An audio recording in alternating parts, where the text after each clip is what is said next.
There we go. My mic is now unmuted. I'm going to share my screen and we're going to talk about how to identify chords based on their written names. So the first chord we're going to look at is this one right here, F major 9, 11 with the A flat on the bottom. So the first part you look at, obviously, furthest to the left, this is going to be kind of your core chord. So we're just going to make an F major triad. And then you'll notice that these notes all exist here, right? There's the F, there's the A, and there's the C. In this case, he just put the A on top to kind of spread the voicing out a little bit more. But you can do it anyway. This is kind of the choice in the artist, right? How you voice the chords. But those three notes are the same. And then you look at the next number. So we got that 9.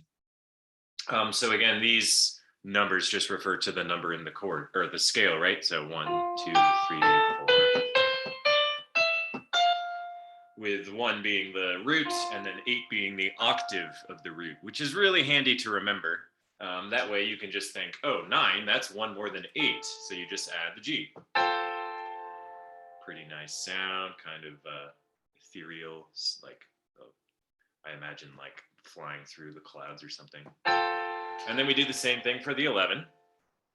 You'll just want to consider which key we're in. So since we're in F major, there's 1 flat in this key, which is handily not listed in the key signature right here.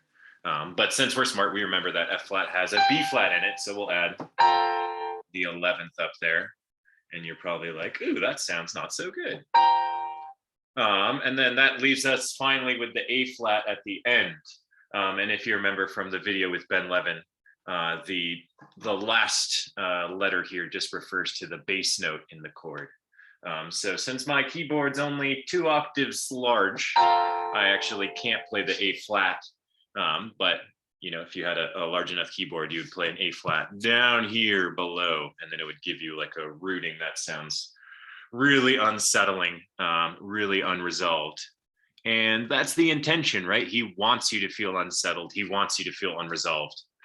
So that he can take you to this next chord, D flat major 9, 13, which actually this chord's funny enough in that the written notation actually looks a little bit scarier than the name of the chord. But we're going to do the same thing. We'll just make our triad out of the first note there. So a D flat triad, starting with D flat. And something you can do, we were doing this in class, you can kind of, if you're not exactly sure how it is, you can sort of guess, right? So I'm like, maybe I'll just try these 3 notes and then think to yourself, does that sound major? It doesn't really sound major to me. Let's try a different note. Oh, okay, that one sounds a little bit better. So if you don't want to use the, counting half steps and whole steps, you can also use your ear and check with your ear. Does that sound right? So D flat, we have D flat, F, A flat to make our triad. And then we're going to add a 9 and a 13. So again, I'll start here at the 8 so I can just really easily count up to the 9. That's nice and easy. And then you might notice, like I kind of tend to notice they use 7, 9, 11, 13 a lot. And those are every other number, right? Which is sort of how we made the chord down here. This chord is just 1, 3, 5. And so I kind of think about that triad, every other note sort of pattern when I'm up here. So I have the 9, and then the 11 would be the 3rd of that 9, and the 13 would be the 5th of that 9, right? So you can just do like an E flat 5th right there, and that's your 13. Still has that kind of like ethereal sound, but definitely more settled than the one before. And I think if you actually play them next to each other, it sounds better. But that's how you construct it. And that's a useful tip for thinking about these higher register notes, right? The 7 and the 11 and the 13, they're actually just the same spacing. And you can go up, like if we're doing this with a C major chord, we got 1, 3, 5, 7, 9, 11, 13. See how you're just skipping every other note on the white keys? Kind of makes a really cool pattern. And I think a really cool sound, but that's always subjective. Okay, let's find the next chord here. Maybe if you want, you could try to pause and construct this chord on your own without peeking at the notation there. But a B major 7, we're going to construct our B major chord. And again, you can do the thing, right? If you're just like trying to screw around, you're like B, and I'll try these 3. It doesn't sound like a major chord to me. Sounds better, but it still doesn't sound major. Yeah, there we go.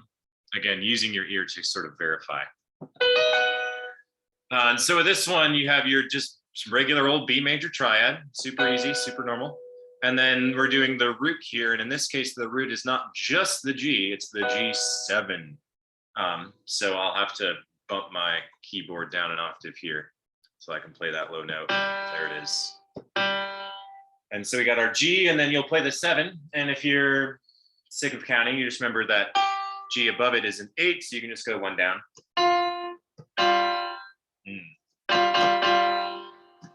And so you would just play both of those together. If you had a keyboard that was more than 2 octaves, you could do that. Now I gotta go down right here. Okay. Let's do, I think there's one more. This B major over the G7 was super dissonant sounding because you actually have 3 notes right next to each other, which is really, really uncommon. But he resolves it to C major 9, which at this point, a C major 9 probably seems super simple, right? C triad, find that 8, and then just go up 1. And then, you just adjust the voice as you see fit. In this case, he voiced it so that the notes in the chord before move really, really a short distance to the next note. And this is sort of derived from like choral music back in the day when you'd have to have singers trying to sing these pitches without like a keyboard or something to keep them on pitch, right? So it's way easier to sing chromatically than to try to sing a huge interval. Like, so that's kind of the idea behind having smaller steps for the most part. And you'll see it especially in the soprano and the alto voices. Less so you'll see in the bass here. He goes from the G all the way down to the C. G, C. Which in the bass part, they tend to leap around a lot more because usually the bass is rooting the chord, right? So moving between those chords, your roots might be further apart. But yeah, it's complex because you can play these chords in a lot of different ways and a lot of different voicings. Oops. You can play the C major like that. I can throw the G on the top. I can throw the E on the top. I can throw the C on the top. And it's just all your artistic choice. But that's one of the things they might think about is what is that individual voice or individual instrument doing before, and how can I make their life easier by having a smaller step versus a larger step? Cool.